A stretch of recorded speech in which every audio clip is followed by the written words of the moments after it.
Chapter 4. The Yellow Sign. Part 1. There are so many things impossible to explain. Why do certain musical chords evoke the brown and golden hues of autumn foliage in my mind? Why does the Mass of St. Cecile lead my thoughts to caverns whose walls blaze with raw, virgin silver? What was it in the roar and turmoil of Broadway at 6 o'clock that flashed before my eyes the image of a still Breton forest, where sunlight filtered through spring leaves, and Sylvia bent, half curious, half tender, over a small green lizard, murmuring, "To think that this also is a little ward of God."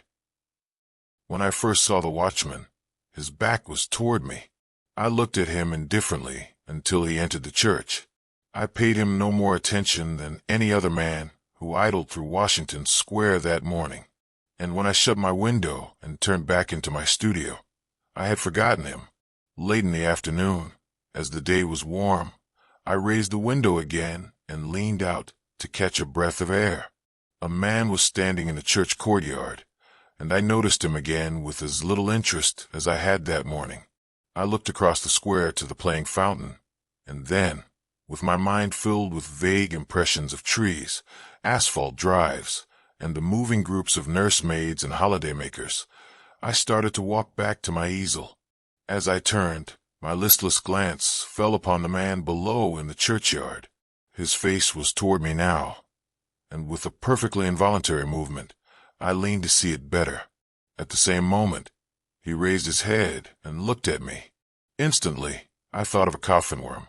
Whatever it was about the man that repelled me, I did not know, but the impression of a plump, white grave worm was so intense and nauseating that I must have shown it in my expression, for he turned his puffy face away with a movement that reminded me of a disturbed grub in a chestnut. I went back to my easel and gestured for the model to resume her pose. After working a while, I was satisfied that I was spoiling what I had done as rapidly as possible, and I took up a palette knife and scraped the color out again. The flesh tones were sallow and unhealthy, and I didn't understand how I could have painted such sickly color into a study that had previously glowed with healthy tones. I looked at Tessie. She hadn't changed, and the clear flush of health dyed her neck and cheeks as I frowned. "Is it something I've done?" she said. "No," I replied. "I've made a mess of this arm, and for the life of me, I can't see how I came to paint such mud as that into the canvas." "Don't I pose well?" she insisted. "Of course, perfectly." "Then it's not my fault." "No, it's my own." "I am very sorry," she said. I told her she could rest while I applied a rag and turpentine to the plague spot on my canvas, and she went off to smoke a cigarette and look over the illustrations in the Courrier Français. I didn't know whether it was something in the turpentine or a defect in the canvas, but the more I scrubbed, the more that gangrene seemed to spread. I worked like a beaver to get it out, and yet the disease appeared to creep from limb to limb of the study before me. Alarmed, I strove to arrest it, but now the color on the breast changed, and the whole figure seemed to absorb the infection as a sponge soaks up water. Vigorously, I applied palette knife, turpentine, and scraper, all the while thinking what a reckoning I should have with Duval, who had sold me the canvas. But soon I noticed that it was not the canvas which was defective, nor yet Edward's colors. "It must be the turpentine," I thought angrily, "or else my eyes have become so blurred and confused by the afternoon light that I can't see straight." I called Tessie, the model. She came and leaned over my chair, blowing rings of smoke into the air. "What have you been doing to it?" she exclaimed. "Nothing," I growled. "It must be this turpentine." "What a horrible color it is now," she continued. "Do you think my flesh resembles green cheese?" "No, I don't," I said angrily. "Did you ever know me to paint like that before?" "No, indeed." "Well then, it must be the turpentine, or something," she admitted. She slipped on a Japanese robe and walked to the window. I scraped and rubbed until I was tired, and finally picked up my brushes and hurled them through the canvas with a forceful expression, the tone alone of which reached Tessie's ears. Nevertheless, she promptly began. That's it. Swear and act silly and ruin your brushes. You have been 3 weeks on that study, and now look. What's the good of ripping the canvas? What creatures artists are. I felt about as ashamed as I usually did after such an outbreak, and I turned the ruined canvas to the wall. Tessie helped me clean my brushes, and then danced away to dress. From behind the screen, she regaled me with bits of advice concerning whole or partial loss of temper, until, thinking perhaps I had been tormented sufficiently, she came out to implore me to button her waist where she couldn't reach it on the shoulder. Everything went wrong from the time you came back from the window and talked about that horrid-looking man you saw in the churchyard, she announced. Yes, he probably bewitched the picture, I said, yawning. I looked at my watch. It's after 6, I know, said Tessie, adjusting her hat before the mirror. Yes, I replied. I didn't mean to keep you so long. I leaned out of the window, but recoiled with disgust, for the young man with the pasty face stood below in the churchyard. Tessie saw my gesture of disapproval and leaned from the window. Is that the man you don't like? She whispered. I nodded. I can't see his face, but he does look fat and soft. Somehow or other, she continued, turning to look at me. He reminds me of a dream, an awful dream I once had. Or, she mused, looking down at her shapely shoes. Was it a dream after all? How should I know? I smiled. Tessie smiled in reply. You were in it, she said, so perhaps you might know something about it. Tessie, I protested. Don't you dare flatter by saying that you dream about me. But I did, she insisted. Shall I tell you about it? Go ahead, I replied, lighting a cigarette. Tessie leaned back on the open windowsill and began very seriously. One night last winter, I was lying in bed thinking about nothing at all in particular. I had been posing for you, and I was tired out, yet it seemed impossible for me to sleep. I heard the bells in the city ring at 10, 11, and midnight. I must have fallen asleep about midnight, because I don't remember hearing the bells after that. It seemed to me that I had scarcely closed my eyes when I dreamed that something impelled me to go to the window. I rose, and raising the sash, leaned out. 25th Street was deserted as far as I could see. I began to be afraid. Everything outside seemed so black and uncomfortable. Then the sound of wheels in the distance came to my ears, and it seemed to me as though that was what I must wait for. Very slowly the wheels approached, and finally, I could make out a vehicle moving along the street. It came nearer and nearer, and when it passed beneath my window, I saw it was a hearse. Then, as I trembled with fear, the driver turned and looked straight at me. When I awoke, I was standing by the open window, shivering with cold, but the black-plumed hearse and the driver were gone. I dreamed this dream again in March last, and again awoke beside the open window. Last night the dream came again. You remember how it was raining. When I awoke, standing at the open window, my nightgown was soaked. But where did I come into the dream? I asked. You were in the coffin, but you were not dead. In the coffin? Yes. How did you know? Could you see me? No, I only knew you were there. Have you been eating Welsh rarebits or lobster salad? I began laughing, but the girl interrupted me with a frightened cry. Hello, what's up? I said, as she shrank into the embrasure by the window. The man below in the churchyard. He drove the hearse. Nonsense, I said, but Tessie's eyes were wide with terror. I went to the window and looked out. The man was gone. Come, Tessie, I urged. Don't be foolish. You have posed too long. You are nervous. Do you think I could forget that face? She murmured. 3 times I saw the hearse pass below my window, and every time the driver turned and looked up at me. Oh, his face was so white and soft. It looked dead. It looked as if it had been dead a long time. I induced the girl to sit down and swallow a glass of marsala. Then I sat down beside her and tried to give her some advice. Look here, Tessie, I said. You go to the country for a week or two, and you'll have no more dreams about hearses. You pose all day, and when night comes, your nerves are upset. You can't keep this up. Then again, instead of going to bed when your day's work is done, you run off to picnics at Sulzer's Park, or go to the El Dorado or Coney Island, and when you come down here next morning, you are faggied out. There was no real hearse. There was a soft-shell crab dream. She smiled faintly. What about the man in the churchyard? Oh, he's only an ordinary, unhealthy, everyday creature. As true as my name is Tessie Reardon, I swear to you, Mr. Scott, that the face of the man below in the churchyard is the face of the man who drove the hearse. What of it? I said. It's an honest trade. Then you think I did see the hearse? Oh, I said diplomatically. If you really did, it might not be unlikely that the man below drove it. There is nothing in that. Tessie rose, unrolled her scented handkerchief, and taking a bit of gum from a knot in the hem, placed it in her mouth. Then, drawing on her gloves, she offered me her hand, with a frank, "Good night, Mr. Scott," and walked out. Part 2.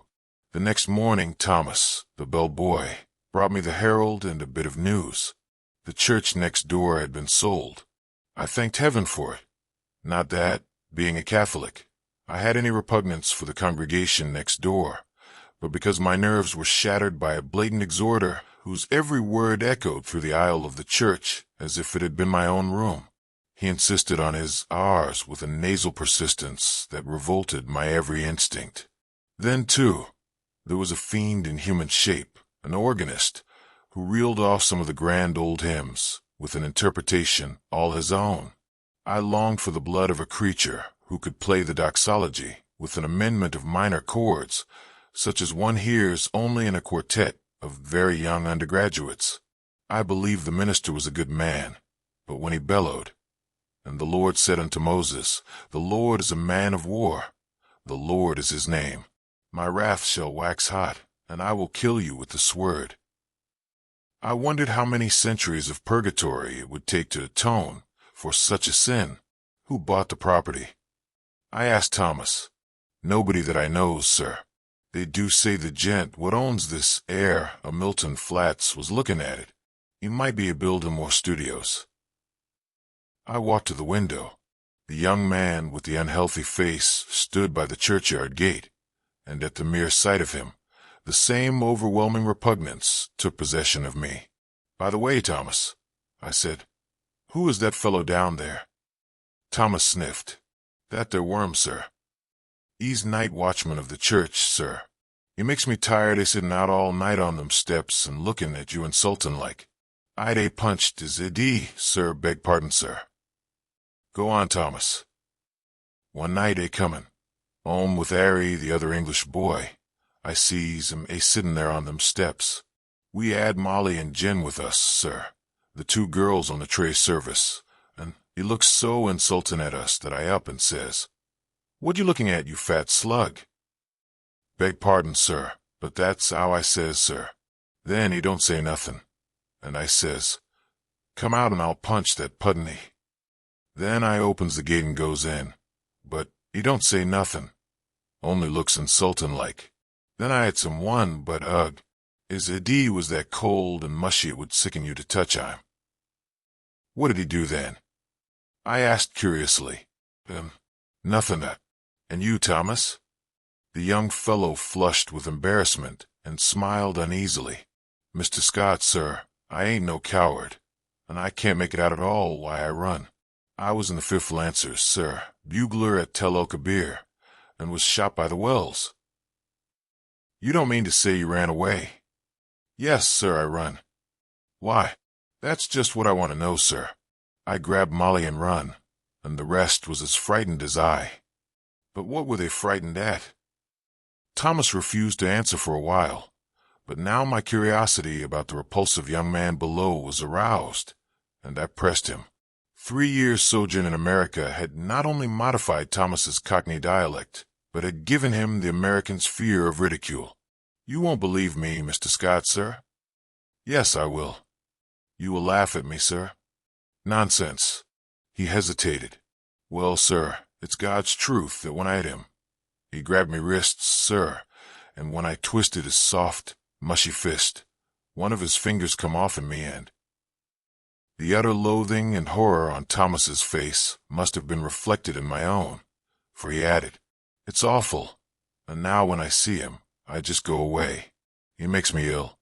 When Thomas had gone, I went to the window.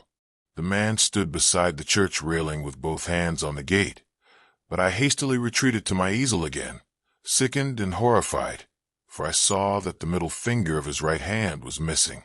At 9 o'clock, Tessie appeared and vanished behind the screen with a merry good morning, Mr. Scott. When she had reappeared and taken her pose upon the model stand, I started a new canvas, much to her delight. She remained silent as long as I was drawing, but as soon as the scrape of the charcoal ceased, and I took up my fixative, she began to chatter. Oh, I had such a lovely time last night. We went to Tony Pastor's. Who are we? I demanded. Oh, Maggie, you know, Mr. White's model, and Pinky McCormick. We call her Pinky because she's got that beautiful red hair you artists like so much, and Lizzie Burke. I sent a shower of spray from the fixative over the canvas and said, Well, go on. We saw Kelly and Baby Barnes the skirt dancer and all the rest. I made a mash. Then you have gone back on me, Tessie. She laughed and shook her head. He's Lizzie Burke's brother, Ed. He's a perfect gentleman. I felt constrained to give her some parental advice concerning mashing, which she took with a bright smile. Oh, I can take care of a strange mash, she said, examining her chewing gum. But Ed is different. Lizzie is my best friend. Then she related how Ed had come back from the stocking mill in Lowell, Massachusetts, to find her and Lizzie grown up, and what an accomplished young man he was, and how he thought nothing of squandering $50 for ice cream and oysters to celebrate his entry as clerk into the woolen department of Macy's. Before she finished, I began to paint, and she resumed to pose, smiling and chattering like a sparrow. By noon, I had the study fairly well rubbed in, and Tessie came to look at it. That's better, she said. I thought so too, and ate my lunch with a satisfied feeling that all was going well. Tessie spread her lunch on a drawing table opposite me, and we drank our claret from the same bottle and lit our cigarettes from the same match. I was very much attached to Tessie. I had watched her shoot up into a slender but exquisitely formed woman from a frail, awkward child. She had posed for me during the last 3 years, and among all my models, she was my favorite. It would have troubled me very much indeed had she become tough or fly, as the phrase goes, but I never noticed any deterioration of her manner, and felt at heart that she was all right. She and I never discussed morals at all, and I had no intention of doing so, partly because I had none myself, and partly because I knew she would do what she liked in spite of me. Still, I did hope she would steer clear of complications, because I wished her well, and then also I had a selfish desire to retain the best model I had. I knew that mashing, as she termed it, had no significance with girls like Tessie, and that such things in America did not resemble in the least the same things in Paris. Yet, having lived with my eyes open, I also knew that somebody would take Tessie away someday, in one manner or another, and though I professed to myself that marriage was nonsense, I sincerely hoped that, in this case, there would be a priest at the end of the vista. I am a Catholic. When I listen to High Mass, when I sign myself, I feel that everything, including myself, is more cheerful, and when I confess, it does me good. A man who lives as much alone as I do must confess to somebody. Then, again, Sylvia was Catholic, and it was reason enough for me. But I was speaking of Tessie, which is very different. Tessie also was Catholic, and much more devout than I. So, taking it all in all, I had little fear for my pretty model until she fell in love. But then I knew that fate alone would decide her future for her, and I prayed inwardly that fate would keep her away from men like me and throw into her path nothing but Ed Burke's and Jimmy McCormick's, bless her sweet face. Tessie sat blowing rings of smoke up to the ceiling and tinkling the ice in her tumbler. "Do you know that I also had a dream last night?" I observed. "Not about that man," she laughed. "Exactly. A dream similar to yours, only much worse. It was foolish and thoughtless of me to say this, but you know how little tact the average painter has. I must have fallen asleep about 10 o'clock, I continued, and after a while, I dreamt that I awoke. So plainly did I hear the midnight bells, the wind in the tree branches, and the whistle of steamers from the bay, that even now I can scarcely believe I was not awake. I seemed to be lying in a box which had a glass cover. Dimly I saw the street lamps as I passed, for I must tell you, Tessie, the box in which I reclined appeared to lie in a cushioned wagon, which jolted me over a stony pavement. After a while, I became impatient and tried to move, but the box was too narrow. My hands were crossed on my breast, so I could not raise them to help myself. I listened and then tried to call. My voice was gone. I could hear the trample of the horses attached to the wagon, and even the breathing of the driver. Then another sound broke upon my ears like the raising of a window sash. I managed to turn my head a little, and found I could look, not only through the glass cover of my box, but also through the glass panes on the side of the covered vehicle. I saw houses, empty and silent, with neither light nor life about any of them, excepting one. In that house, a window was open on the first floor, and a figure all in white stood looking down into the street. It was you. Tessie had turned her face away from me and leaned on the table with her elbow. "I could see your face," I resumed, "and it seemed to me to be very sorrowful. Then we passed on and turned into a narrow black lane. Presently, the horses stopped. I waited and waited, closing my eyes with fear and impatience, but all was silent as the grave. After what seemed to me hours, I began to feel uncomfortable. A sense that somebody was close to me made me unclose my eyes. Then I saw the white face of the hearse driver looking at me through the coffin lid." A sob from Tessie interrupted me. She was trembling like a leaf. I saw I had made an ass of myself and attempted to repair the damage. "Why, Tess?"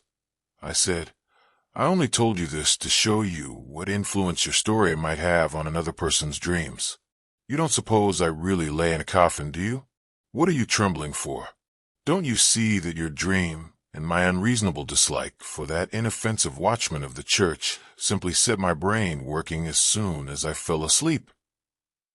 She laid her head between her arms and sobbed as if her heart would break. What a precious triple donkey I had made of myself. But I was about to break my record. I went over and put my arm around her. "Tessie dear, forgive me," I said. "I had no business to frighten you with such nonsense. You are too sensible a girl, too good a Catholic to believe in dreams." Her hand tightened on mine, and her head fell back upon my shoulder, but she still trembled, and I petted her and comforted her. "Come, Tess, open your eyes and smile." Her eyes opened with a slow, languid movement and met mine, but their expression was so happy that I hastened to reassure her again. "It's all humbug, Tessie. You surely are not afraid that any harm will come to you because of that?" "No," she said, but her scarlet lips quivered. "Then what's the matter? Are you afraid?" "Yes, not for myself." "For me, then?" I demanded gaily. "For you," she murmured in a voice almost inaudible. I care for you." At first, I started to laugh, but when I understood her, a shock passed through me, and I sat like one turned to stone. This was the crowning bit of idiocy I had committed. During the moment which elapsed between her reply and my answer, I thought of 1,000 responses to that innocent confession. I could pass it by with a laugh. I could misunderstand her and assure her as to my health. I could simply point out that it was impossible she could love me. But my reply was quicker than my thoughts, and I might think and think now when it was too late, for I had kissed her on the mouth. That evening, I took my usual walk in Washington Park, pondering over the occurrences of the day. I was thoroughly committed. There was no backing out now. and I stared the future straight in the face. I was not good, not even scrupulous, but I had no idea of deceiving either myself or Tessie. The one passion of my life lay buried in the sunlit forests of Brittany. Was it buried forever? Hope cried no. For 3 years, I had been listening to the voice of hope, and for 3 years I had waited for a footstep on my threshold. Had Sylvia forgotten? No, cried Hope. I said that I was no good. That is true, but still, I was not exactly comic opera villain. I had led an easygoing, reckless life, taking what invited me of pleasure, deploring and sometimes bitterly regretting consequences. In one thing alone, except my painting, was I serious, and that was something which lay hidden, if not lost, in the Breton forests. It was too late for me to regret what had occurred during the day. Whatever it had been, pity, a sudden tenderness for sorrow, or the more brutal instinct of gratified vanity, it was all the same now, and unless I wished to bruise an innocent heart, my path lay marked before me. The fire and strength, the depth of passion of a love which I had never even suspected, with all my imagined experience in the world, left me no alternative but to respond or send her away, whether because I am so cowardly about giving pain to others, or whether it was that I have little of the gloomy Puritan in me. I do not know, but I shrank from disclaiming responsibility for that thoughtless kiss, and in fact had no time to do so before the gates of her heart opened and the flood poured forth.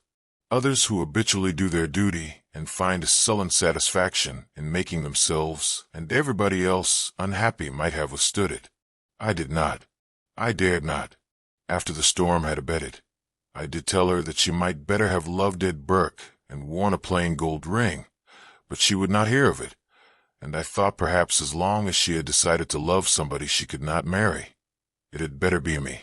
I, at least, could treat her with an intelligent affection, and whenever she became tired of her infatuation, she could go none the worse for it, for I was decided on that point, although I knew how hard it would be.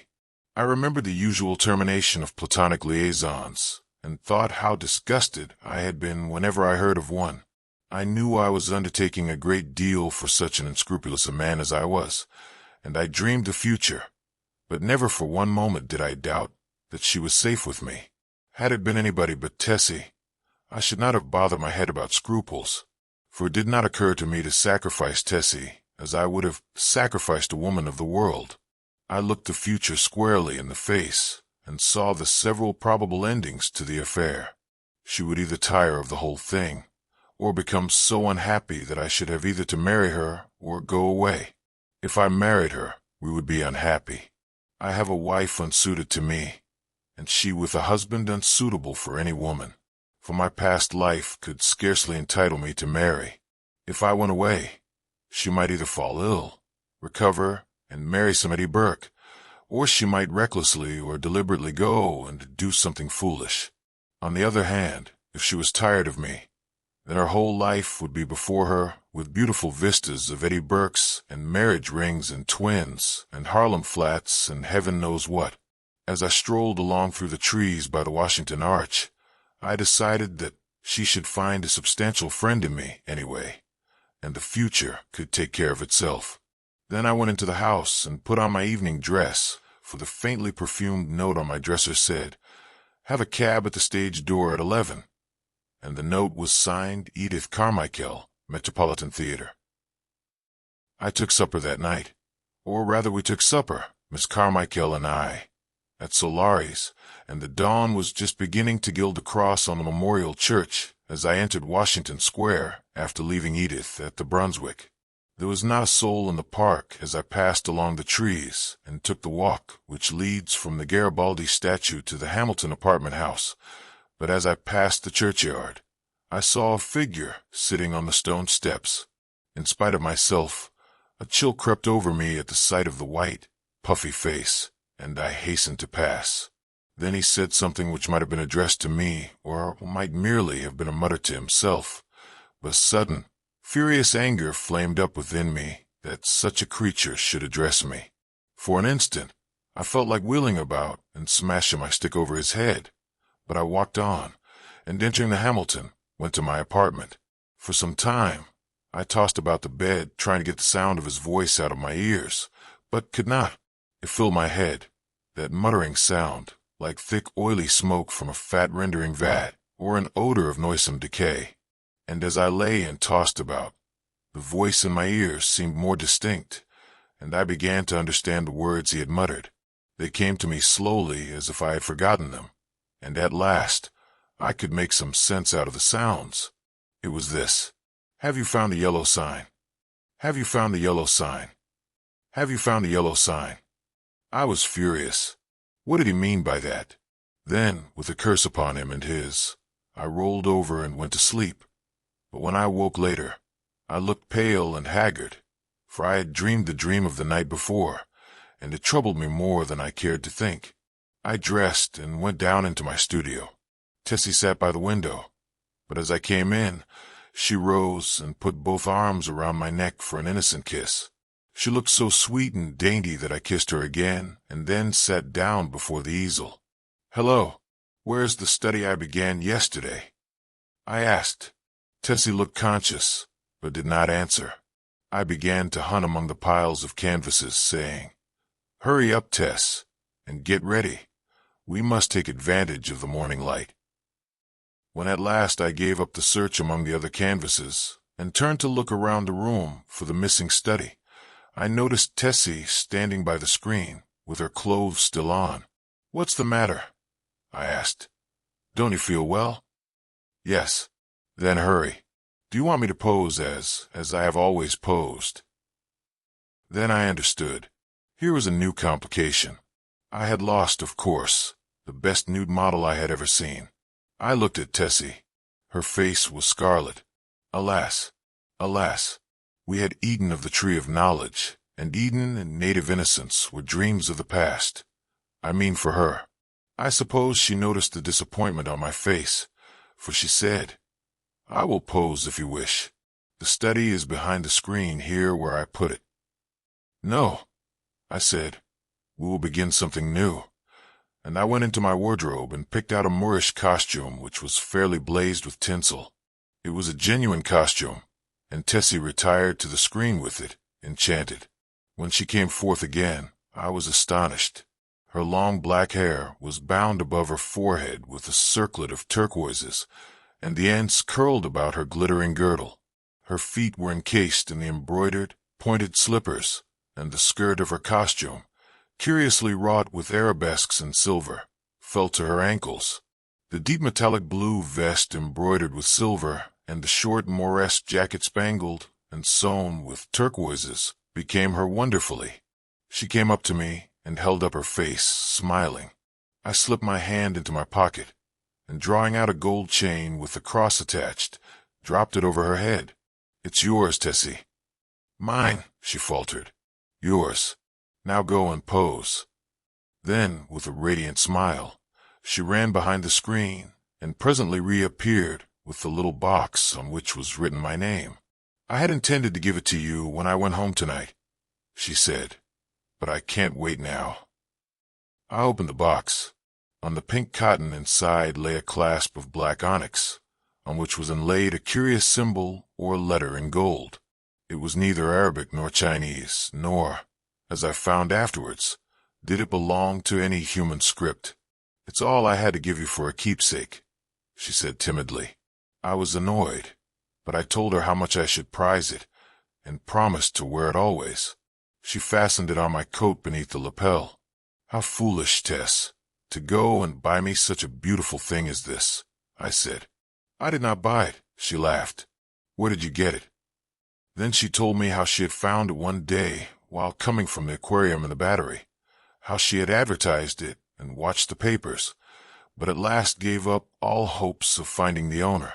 "That was last winter," she said, "the very day I had the first horrid dream about the hearse." I remembered my dream of the previous night, but said nothing, and presently my charcoal was flying over a new canvas, and Tessie stood motionless on the model stand.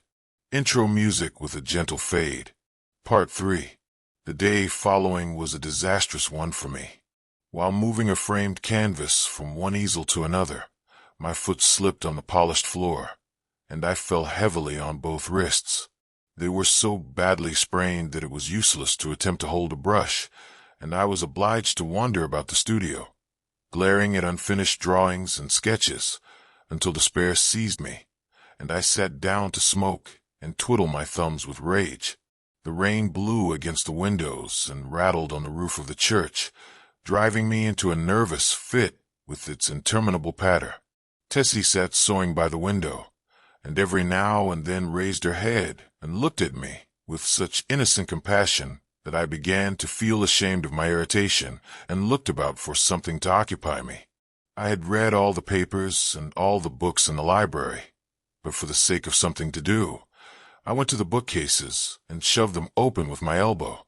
I knew every volume by its color and examined them all, passing slowly around the library and whistling to keep up my spirits.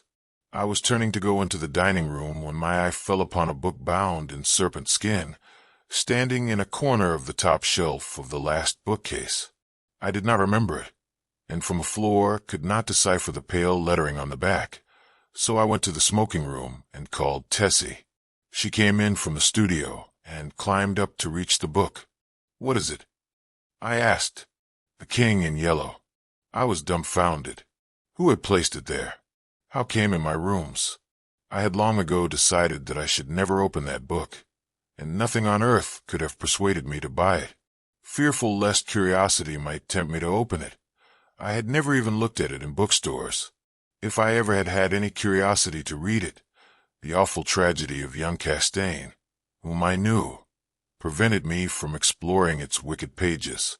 I had always refused to listen to any description of it, and indeed, nobody ever ventured to discuss the second part aloud, so I had absolutely no knowledge of what those leaves might reveal. I stared at the poisonous, mottled binding as I would at a snake. "Don't touch it, Tessie," I said. "Come down." Of course, my admonition was enough to arouse her curiosity, and before I could prevent it, she took the book and, laughing, danced off into the studio with it. I called to her, but she slipped away with a tormenting smile at my helpless hands, and I followed her with some impatience. "Tessie," I cried, entering the library, "listen, I am serious. Put that book away. I do not wish you to open it." The library was empty. I went into both drawing rooms, then into the bedrooms, laundry, kitchen, and finally returned to the library and began a systematic search. She had hidden herself so well that it was half an hour later when I discovered her crouching white and silent by the latticed window in the storeroom above. At the first glance, I saw she had been punished for her foolishness. The King in Yellow lay at her feet, but the book was open at the second part. I looked at Tessie and saw it was too late. She had opened The King in Yellow. Then I took her by the hand and led her into the studio. She seemed dazed, and when I told her to lie down on the sofa, she obeyed me without a word. After a while, she closed her eyes, and her breathing became regular and deep, but I could not determine whether or not she slept. For a long while, I sat silently beside her, but she neither stirred nor spoke, and at last I rose, and, entering the unused storeroom, took the book in my least injured hand. It seemed heavy as lead, but I carried it into the studio again, and sitting down on the rug beside the sofa, opened it and read it through from beginning to end. When, faint with excess of my emotions, I dropped the volume and leaned wearily back against the sofa, Tessie opened her eyes and looked at me. We had been speaking for some time in a dull, monotonous strain before I realized that we were discussing The King in Yellow. Oh, the sin of writing such words, words which are clear as crystal, limpid and musical as bubbling springs, words which sparkle and glow like the poisoned diamonds of the Medicis. Oh, the wickedness, the hopeless damnation of a soul who could fascinate and paralyze human creatures with such words, words understood by the ignorant and wise alike, words which are more precious than jewels, more soothing than music, more awful than death. We talked on, unmindful of the gathering shadows, and she was begging me to throw away the clasp of black onyx quaintly inlaid with what we now knew to be the yellow sign. I never shall know why I refused, though even at this hour, here in my bedroom as I write this confession, I should be glad to know what it was that prevented me from tearing the yellow sign from my breast and casting it into the fire. I am sure I wished to do so, and yet Tessie pleaded with me in vain. Night fell and the hours dragged on, but still we murmured to each other of the king and the pallid mask, and midnight sounded from misty spires in the fog-wrapped city. We spoke of Hastur and of Casilda, while outside the fog rolled against the blank window panes as the cloud waves roll and break on the shores of Halley. The house was very silent now, and not a sound came up from the misty streets.